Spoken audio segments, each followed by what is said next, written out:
การศึกษาคิดฮอดคนฮักพ่อแม่ลุงป้าเอาอาคิดฮอดเดยามลมพัดมา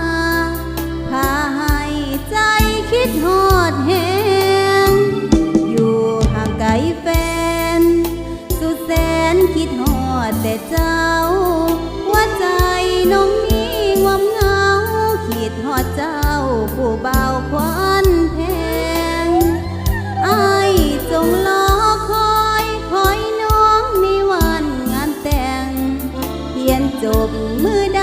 ควันแพงแก้มแดงจะมาหาคนดีบ่ลืมสัญญา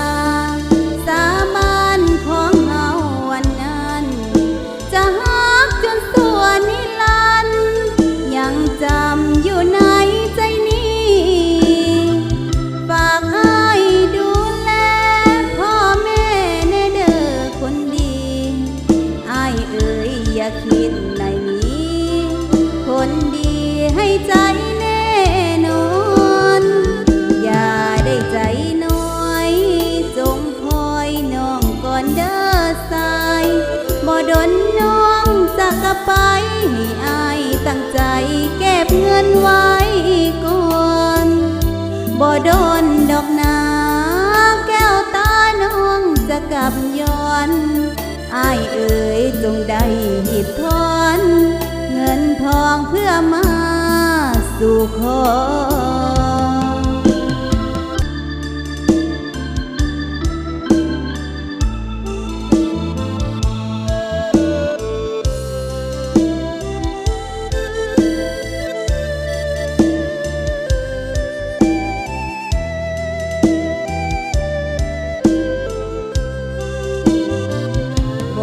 ลืมสัญญา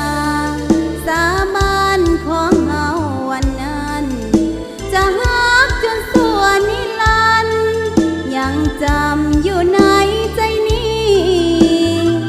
ฝากอ้ายดูแล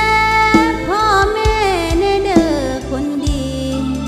อ้ายเอ๋ยอย่าคิดในนี้คนดีให้ใจแน่นอน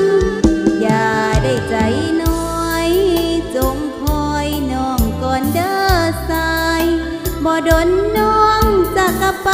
ให้อายตั้งใจเก็บเงินไว้ก่อนบ่โดนดอกนาแก้วตาน้องจะกลับย้อนอ้ายเอ๋ยจงได้หยิบทอนเงินทองเพื่อมาสู่ขอ